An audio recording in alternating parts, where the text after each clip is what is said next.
नमस्कार बच्चों, मैं इला कुलश्रेष्ठ कक्षा में आपका स्वागत करती हूँ। तो बच्चों, आज हम चैप्टर प्रकाश का अध्ययन करेंगे। प्रकाश क्या है? मेरा बोलते ही ऐसे आप सभी के दिमाग में कोई ना कोई विचार अवश्य आ रहा होगा। प्रकाश एक ऊर्जा है। प्रकाश वो है जो सूरज से आता है, बल्ब से भी हमें प्रकाश प्राप्त होता है। तो इन्हीं सभी विचारों को यदि हम एक परिभाषा का रूप दें तो हम कह सकते हैं कि प्रकाश एक प्रकार की ऊर्जा है जिसके कारण हम वस्तुओं को देख पाते हैं।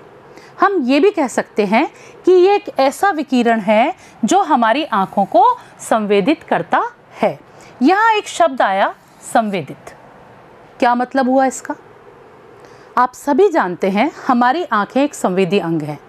इस प्रकृति में मौजूद वस्तुओं से जब प्रकाश हमारी आँखों के रेटिना पर पड़ता है तो वहाँ प्रतिबिंब बनता है, और वही प्रतिबिंब जब तंत्रिकाओं के द्वारा मस्तिष्क में पहुँचता है तब हम वस्तुओं को देख पाते हैं।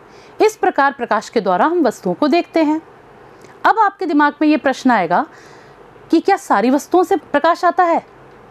बिल्कुल नहीं, सही सोच रहे हैं आप। सारी वस्तुओं से तो प्रकाश नहीं आता। इस आधार पर दो तरह की वस्तुएं होती हैं, स्वयं प्रकाशमान और गैर प्रकाशमान। स्वयं प्रकाशमान वो हैं जो स्वयं प्रकाश का उत्सर्जन करती हैं, और इसके सबसे अच्छे प्राकृतिक स्रोत हमारे कौन से हैं? सूर्य और तारे। इसके अलावा मनुष्य के द्वारा बनाए गए कुछ रिसोर्सेज भी हैं, जैसे बल्ब, ट्यूबलाइट, लैंप, टॉर्च। ये सारे भी स्वयं प्रकाश उत्सर्जित करते हैं। तो ये भी किसके अंतर्गत आते हैं? स्वयं प्रकाशमान के अंतर्गत आते हैं। इन सारी चीज़ों को हम इसलिए देख पाते हैं क्योंकि इनसे प्रकाश उत्सर्जित होता है, और वही प्रकाश आके हमारी आंखों में प्रतिबिंब बनाता है और हम देख लेते हैं इनको। पर हम तो गैर प्रकाशमान चीज़ों को भी देख लेते हैं। कैसे? हम तो इस टेबल कुर्सियों को भी देख रहे हैं, वृक्ष को भी देख रहे हैं, आपको भी देख रही हूँ मैं, आप मुझे देख रहे हैं। तो हम तो प्रकाश उत्सर्जित नहीं करते। फिर हम कैसे देख पाते हैं गैर प्रकाशमान वस्तुओं को? ऐसे समझेंगे बच्चों, मान लीजिए ये कोई है गैर प्रकाशमान वस्तु है। इस पर जब सूरज का या बल्ब का या किसी भी प्रकाशमान वस्तु से प्रकाश पड़ता है तो यही प्रकाश इससे टकराकर जब परावर्तित होता है या लौटता है तो हमारी आंखों में प्रतिबिंब बनाता है, और इस प्रकार से हम इनको गैर प्रकाशमान वस्तुओं को देख पाते हैं। तो ये तो रहा कि प्रकाशमान और गैर प्रकाशमान दोनों ही प्रकार की वस्तुओं को प्रकाश की सहायता से हम देख सकते हैं। अब हम बात करेंगे कि प्रकाश के गुजरने के आधार पर वस्तुएं कितने प्रकार की होती हैं। बच्चों, 3 प्रकार की होती हैं। पहली है पारदर्शी, दूसरी पारभासी और तीसरी है अपारदर्शी। आपको रटना नहीं है, इन परिभाषाओं का शाब्दिक अर्थ समझिए और अपनी भाषा में परिभाषा देने का प्रयास कीजिएगा। सबसे पहली आई पारदर्शी। पार क्या अर्थ हुआ? यानी दूसरी तरफ। मेरे सामने मान लीजिए कोई वस्तु है तो इस तरफ तो मैं हूं, उसके दूसरी तरफ। पार का मतलब ये हुआ, दर्शी का मतलब दिखाई देना। यानी ऐसी वस्तुएं जिनके दूसरी तरफ रखी वस्तु हमें साफ दिखाई देती है उनको हम क्या कहते हैं? पारदर्शी वस्तुएं कहते हैं। इसको हम दूसरी तरह से भी परिभाषित कर सकते हैं कि वे वस्तुएं जिनमें से पूरा प्रकाश गुजर जाता है उनको हम क्या कहते हैं? पारदर्शी वस्तुएं कहते हैं। जैसे ये कांच के गिलास, स्वच्छ जल, वायु, ये सारी चीज़ें कैसी हैं? पारदर्शी चीज़ें हैं। इनमें हम दूसरी तरफ रखी वस्तु को भी देख सकते हैं। दूसरी आती है हमारी पारभासी। पार का अर्थ आप समझ ही चुके हैं। भासी, भासी का मतलब है आभास होना, यानी वस्तु के दूसरी तरफ रखी वस्तु हमें स्पष्ट नहीं दिखाई देती परंतु धुंधली दिखाई देती है, यानी हमें आभास होता है कि वहाँ वस्तु है। तो ऐसी वस्तुएं कहलाती हैं हमारी पारभासी।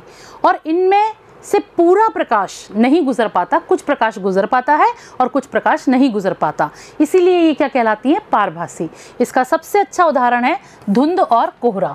सर्दियों के दिनों में आप सभी ने देखा है, सुबह सुबह जो कोहरा होता है उसमें हमें दूर की पास की चीज़ें स्पष्ट दिखाई नहीं देती, धुंधली दिखाई देती हैं। क्यों? क्योंकि उसमें से पूरा प्रकाश नहीं गुजरता, कुछ प्रकाश गुजरता है और कुछ प्रकाश नहीं गुजर पाता, इसलिए वो कैसा है? पारभासी है। तीसरी प्रकार की आती है हमारी अपारदर्शी। आ मतलब नहीं, पार और दर्शी का मतलब आप समझ ही चुके हैं। ऐसी वस्तुएं जिसके दूसरी तरफ रखी वस्तु हमको दिखाई ही नहीं देती, वो वस्तुएं क्या कहलाती हैं? अपारदर्शी। क्यों? क्योंकि इनमें से प्रकाश नहीं गुजरता है। तो ऐसी वस्तुएं क्या है हमारी? अपारदर्शी। जैसे ईंट और सीमेंट की बनी दीवारें, लकड़ी के बोर्ड, मोटे कपड़े का पर्दा, ये सारी चीज़ें क्या है? हमारी अपारदर्शी वस्तुओं के अंतर्गत आती हैं। इन 3 चीज़ों के बारे में आप अच्छी तरह जान चुके हैं। इसके बाद हम पढ़ते हैं सूरज से आने वाला प्रकाश कितने प्रकार का होता है। ये बच्चों 2 प्रकार का है। पहला दृश्य प्रकाश, दूसरा है अदृश्य प्रकाश। दृश्य प्रकाश वो है जो हमको दिखाई देता है, नाम से ही पता चल रहा है। अदृश्य वो है जो हमको दिखाई नहीं देता। इन दोनों को अच्छी तरह समझने के लिए अपन इस चित्र पे ध्यान देंगे। दृश्य प्रकाश आप सभी ने देखा है, सूरज से आने वाला सफ़ेद प्रकाश। ये यहाँ पे सूरज से आने वाला सफ़ेद प्रकाश है। ये सफ़ेद रंग का प्रकाश जो हमको दिखाई देता है, वास्तव में वो 7 रंगों से मिलकर बना हुआ होता है।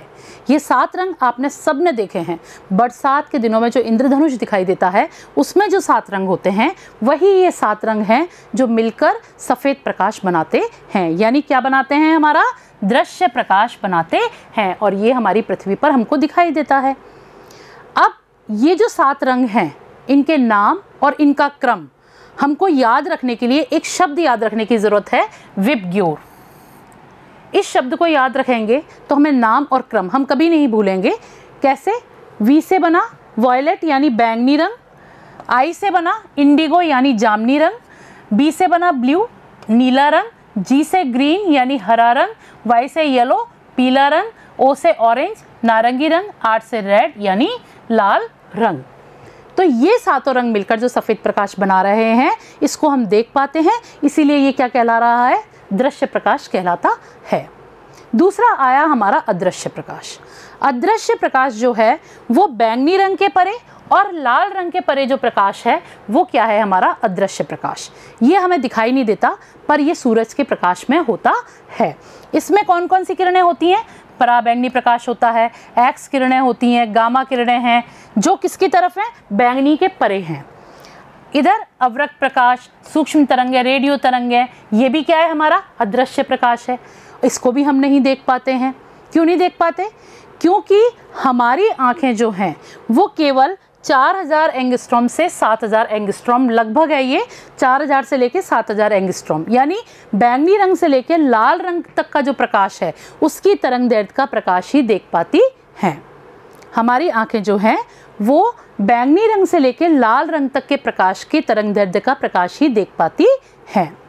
इससे कम या लाल रंग से ज़्यादा, बैंगनी से कम या लाल रंग से ज़्यादा तरंग दैर्ध्य का प्रकाश हमारी आंखें नहीं देख पाती हैं। आप लोगों ने बच्चों पराबैंगनी का नाम भी सुना होगा। छोटी क्लासों में एक प्रश्न आता था आपके कि ओजोन मंडल सूर्य से आने वाली किस विकिरण का अवशोषण करता है? पराबैंगनी लिखते थे आप उसका उत्तर। ये वही पराबैंगनी प्रकाश है। इसी तरह से एक्स किरणें, जब हमारा फ्रैक्चर हो जाता है तो डॉक्टर हमारा एक्सरे कराते हैं। उस एक्सरे मशीन के नीचे हम कभी किरणों को निकलते हुए नहीं देखते, पर फिर भी हमारे टूटे हुए अंग की, हड्डी की जो छवि होती है वो फोटोग्राफिक प्लेट पर हमको प्राप्त होती है। इसका मतलब एक्सरेज निकल रही हैं और हमारे अंग में से गुजर रही हैं, पर वो अदृश्य प्रकाश है, इसलिए हमको दिखाई नहीं देता है। तो इस तरह से ये प्रकाश हमारा कितने प्रकार का होता है? 2 तरह का होता है। इसके बाद हमने ये तो जान लिया कि 7 रंगों का बना हुआ सफ़ेद प्रकाश है, पर इस दुनिया के अंदर प्रकृति में हमें तरह तरह के रंग दिखाई देते हैं, अलग अलग रंगों की वस्तुएं दिखाई देती हैं। तो ये कैसे संभव है बच्चों? ये ऐसे संभव है कि जब इनके ऊपर प्रकाश गिरता है, किसी भी वस्तु के ऊपर जब प्रकाश गिरता है, तो वो वस्तु प्रकाश के यानी सफ़ेद प्रकाश के कुछ रंगों का तो क्या कर लेती है? अवशोषण कर लेती है, और कुछ रंगों को क्या कर देती है? परावर्तित कर देती है। और ये जो परावर्तित प्रकाश होता है, जब हमारी आंखों में प्रतिबिंब बनाते हैं तो हमें वस्तु का रंग दिखाई देता है, या वस्तु हमें उसी रंग की दिखाई देने लग जाती है। इस बात को हम कुछ उदाहरणों से भी समझेंगे। मान लीजिए किसी वस्तु पर प्रकाश गिर रहा है। यदि ये वस्तु प्रकाश के सभी रंगों को अवशोषित कर ले तो वो वस्तु हमको कैसी दिखाई देगी? काली दिखाई देगी। क्यों? क्योंकि उसने पूरे सफ़ेद प्रकाश का अवशोषण कर लिया। अब परावर्तित होने वाला प्रकाश तो बचा ही नहीं, तो वहाँ क्या हो गया, अंधेरा। तो वो वस्तु हमको कैसी दिखाई देगी, काली। जैसे ये पेन काला दिखाई दे रहा है, मेरे बाल काले दिखाई दे रहे हैं, तो ये क्यों दिखाई दे रहे हैं काले, क्योंकि इन्होंने सारे रंगों का अवशोषण कर लिया। इसी तरह से यदि मान लीजिए वो वस्तु प्रकाश के सभी रंगों को परावर्तित कर दे, तो वस्तु हमको कैसी दिखाई देती है, सफ़ेद। सारे रंग लौटेंगे तो मिलकर सफ़ेद रंग बनाएंगे, इसलिए वस्तु हमको कैसी दिखाई देगी, सफ़ेद दिखाई देगी। अब इन ब्लैक एंड वाइट के अलावा भी बहुत से रंगों की वस्तुएं होती हैं। जैसे हमें सेब लाल दिखाई देता है, क्यों दिखाई देता है, क्योंकि जब सेब पर प्रकाश पड़ता है सूरज का या बल्ब का, तो सेब सारे रंगों को एब्जॉर्ब करता है, अवशोषित करता है, पर केवल लाल रंग जो होता है उसको क्या कर देता है, ये परावर्तित कर देता है। और वही लाल रंग जब हमारी आंखों में प्रतिबिंब बनाता है तो हम सेब को कैसा देख पाते हैं, लाल रंग का देख पाते हैं। इसी तरह से पत्तियां हमको हरी दिखाई देती हैं, संतरे हमको नारंगी रंग के दिखाई देते हैं।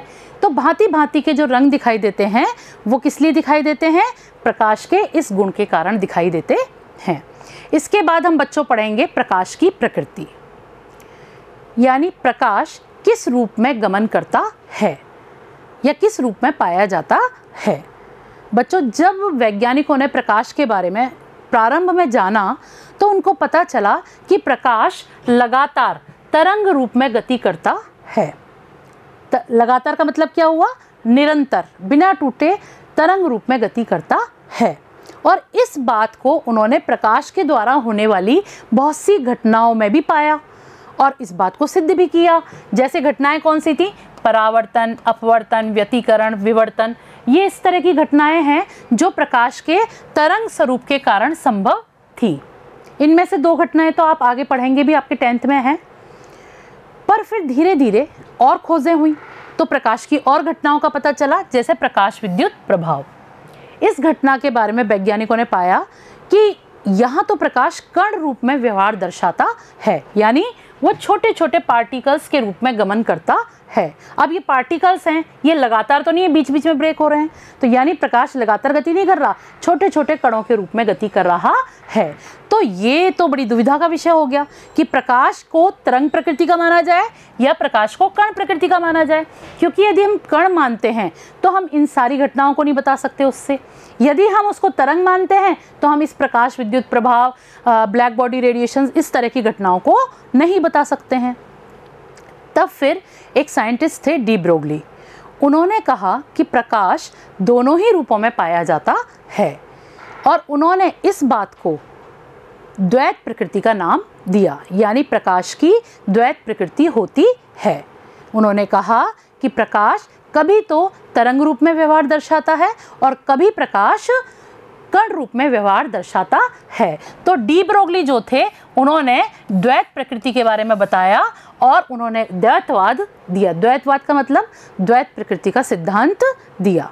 आज वर्तमान में क्वांटम यांत्रिकी के अंतर्गत इस द्वैतवाद को हम, यानी कण तरंग प्रकृति को हम तरंग पैकेट के रूप में जानते हैं। और ये तरंग पैकेट वास्तव में प्रकाश में ऊर्जा के पैकेट्स हैं जिनको हम क्या कहते हैं, फोटोन कहते हैं। और ये फोटोन्स कभी तो तरंग व्यवहार दर्शाते हैं, कभी तो तरंग की तरह व्यवहार दर्शाते हैं और कभी कभी कण व्यवहार दर्शाते हैं। इसके बाद हम आते हैं, एक महत्वपूर्ण घटना है जो प्रकृति में घटती है और वो प्रकाश के कारण ही घटती है, वो है छाया निर्माण। यानी इस प्रकृति में वस्तुओं की छाया कैसे बनती है, वो भी प्रकाश के एक गुण के कारण बनती है। प्रकाश हमेशा एक सरल रेखा में गति करता है, तो प्रकाश के सरल रेखा में गति के कारण ही क्या होता है, छाया का निर्माण होता है। पहले तो हम सरल रेखा में गति से मतलब समझेंगे, यानी आपकी किताब में ये चित्र दे रखा है, इस चित्र का प्रयोग समझिए बच्चों। ये 3 कार्डबोर्ड हैं, इन 3 कार्डबोर्ड में हमने सेम प्लेस पर, एक ही स्थान पर हमने क्या कर दिया, छेद किया, समान स्थान पर हमने छेद किया। अब इन तीनों को बराबर दूरी पर हमने स्टैंड में कस दिया। यहाँ एक मोमबत्ती रखी जिससे प्रकाश निकल रहा है। ये प्रकाश जब इधर से टकराता है तो इसको ये छेद मिलता है और इसमें से निकलता चला जाता है, और हम जब इधर से देखते हैं तो तीनों में से छेद में से आता हुआ प्रकाश हमको दिखाई देता है। क्यों दिखाई दिया, क्योंकि प्रकाश सरल रेखा में, सीधी रेखा में ये गति कर रहा है, इसलिए हमको प्रकाश यहाँ पर दिखाई देता है। अब मान लीजिए इस प्रकाश के मार्ग में सरल रेखा में जब ये गति कर रहा है, कोई भी अपारदर्शक वस्तु आ जाए। कैसी वस्तु बच्चों? अपारदर्शक वस्तु आ जाए तो प्रकाश सीधी रेखा में जब गमन करेगा तो जब अपारदर्शक होगी तो उसमें से तो निकल ही नहीं पाएगा प्रकाश। तब क्या होगा? तो ऐसी स्थिति में क्या होता है, जब प्रकाश इसमें से नहीं गुजर पाता तो इस वस्तु के इधर अंधेरा हो जाता है। तो वही अंधेरा हमें छाया के रूप में उस वस्तु की आकृति को दिखाता है। तो इस प्रकार से पृथ्वी पर हम वस्तुओं की छाया को प्राप्त करते हैं। एक और गुण है प्रकाश का कि प्रकाश के संचरण के लिए किसी भी माध्यम की आवश्यकता नहीं होती है। इसका क्या मतलब हुआ? यहाँ माध्यम शब्द आया। माध्यम से क्या तात्पर्य है? माध्यम का अर्थ हुआ कि प्रकाश किस में से गुजर रहा है। मान लीजिए कमरे में बल्ब जल रहा है, बल्ब से प्रकाश मेरे तक आ रहा है, तो वो मेरे तक किस में से होकर आ रहा है? वायु में से होकर। तो यहाँ पर प्रकाश के लिए माध्यम क्या हो गया? वायु। यदि मैं प्रकाश को पानी के अंदर डाल रही हूँ, प्रकाश की किरणें पानी में जा रही हैं, तो वहाँ प्रकाश के लिए माध्यम कौन सा हो गया? पानी हो गया। कांच में से निकल रहा है तो वहाँ माध्यम कांच हो गया। तो इस तरह से प्रकाश भांति भांति के माध्यम में गति करता है, पर प्रकाश बिना माध्यम के भी गति कर सकता है। यही बात हम यहाँ पर कहना चाह रहे हैं। यानी निर्वात में भी गति करता है, और निर्वात में गति करता है इस बात का तो हमारे पास प्रमाण है। सूरज से जो प्रकाश आता है सबसे पहले अंतरिक्ष में ही आता है। आकाश में ना तो वायु है ना कुछ गैसें हैं, तो वो अंतरिक्ष में से होके आ रहा है, निर्वात में से होके आ रहा है। उसके बाद वो वायुमंडल में आता है और हमारी आंखों पर पहुंचता है। वायुमंडल से पृथ्वी की सतह पर हम खड़े हुए हैं, हमारी आंखों में प्रकाश आता है। तो इस प्रकार से प्रकाश निर्वात में भी गति कर सकता है। अब निर्वात में प्रकाश का वेग कितना होता है? ये मान है 3 × 10⁸ मीटर प्रति सेकंड। ये आपको याद रखना है, क्योंकि 1 नंबर का क्वेश्चन कभी भी आ सकता है कि प्रकाश का निर्वात में वेग कितना होता है। आपको ध्यान रखना होगा। और बच्चों, इस मात्रा के साथ साथ आपको इसकी यूनिट भी ज़रूर याद रखनी है। ये मीटर प्रति सेकंड का अर्थ क्या हुआ कि 1 सेकंड में प्रकाश 3 × 10⁸ मीटर चलता है। यदि इसको हम किलोमीटर में चेंज करें तो हम कह सकते हैं कि ये 1 सेकंड में प्रकाश 3 × 10⁵ किलोमीटर चलता है। किसमें? 1 सेकंड में। या हम ये भी कह सकते हैं कि 1 सेकंड में प्रकाश 3 लाख किलोमीटर चलता है। कितनी तेज़ गति है, हमारी कल्पना से परे है ये चीज़। तो ये चीज़ें हैं हमारी प्रकाश के बारे में, थोड़ी सी ये छोटी छोटी चीज़ें हैं जिन पर आपके 1-1 नंबर के प्रश्न आते हैं। अभी तक आपने जो भी पढ़ा इन सभी पे कोई ना कोई प्रश्न आपका बनता है। तो ध्यान से सुनिएगा, और जो भी चीज़ आपकी छूट गई है उसको आप वापस से नोट भी कर सकते हैं। इसके बाद हम पढ़ेंगे बच्चों परावर्तन, अपवर्तन। ये जो 2 घटनाएं, मैंने अभी थोड़ी देर पहले भी बोला था कि परावर्तन और अपवर्तन जो घटनाएं हैं उनका आगे हमको अध्ययन करना है। तो वहाँ पर प्रायोगिक दृष्टि से अगर हम प्रकाश को दर्शाते हैं तो वहाँ प्रकाश की किरणें समूह में दर्शाएंगे या फिर हम एक किरण को दर्शाएंगे। तो ये प्रकाश किरण और प्रकाश किरणों का समूह होता क्या है? हम सबसे पहले बात करेंगे प्रकाश किरण की। प्रकाश किरण वो है जो समान माध्यम में एक बिंदु से दूसरे बिंदु तक एक सरल रेखा में जो गमन करती है उसको क्या कहते हैं? प्रकाश किरण कहते हैं। ये आप देख रहे हैं, इसको हम एक सीधी रेखा से दर्शाते हैं। ये एक बिंदु है, यहाँ से यहाँ तक जो प्रकाश की किरण जा रही है उसको हम किस तरह से दर्शा रहे हैं? एक सीधी रेखा के रूप में दर्शा रहे हैं। अगर ये समूह में होगी तो हम उसको क्या कहेंगे? प्रकाश किरण पुंज। पुंज का मतलब हुआ समूह। जब एक से ज़्यादा किरणें प्रकाश की एक ही दिशा में गति करती हैं तो वो क्या कहलाती हैं? किरण पुंज कहलाती हैं। ये समांतर भी हो सकता है या एक स्रोत से निकला थोड़ा फैला हुआ भी हो सकता है, पर एक दिशा में जाने वाली जो सारी किरणें हैं वो सब क्या कहलाएंगी? किरण पुंज कहलाती हैं। तो बच्चों, आज हमने जाना प्रकाश के थोड़े से गुणों के बारे में। तो बच्चों, हम एक बार समराइज कर लेते हैं। हमने जाना प्रकाश क्या है। प्रकाश उत्सर्जन के आधार पर वस्तुएं 2 प्रकार की पढ़ी हमने, स्वयं प्रकाशमान और गैर प्रकाशमान। फिर उसके बाद देखा प्रकाश के गुजरने के आधार पर वस्तुएं कितने प्रकार की हैं? 3 प्रकार की, पारदर्शी, पारभासी और अपारदर्शी वस्तुएं पढ़ी हमने। उसके बाद हमने सूरज से आने वाला प्रकाश दृश्य और अदृश्य दोनों के बारे में जाना। इंद्रधनुष के 7 रंग जो होते हैं उनके बारे में जाना। उसके बाद प्रकृति में हमें वस्तुओं के रंग कैसे दिखाई देते हैं ये जाना। प्रकाश की प्रकृति के बारे में जाना, जो दो तरह की थी, तरंग और कण, पर हम उसको एक ही नाम देते हैं, द्वैतवाद का। फिर हमने फोटोन के बारे में जाना।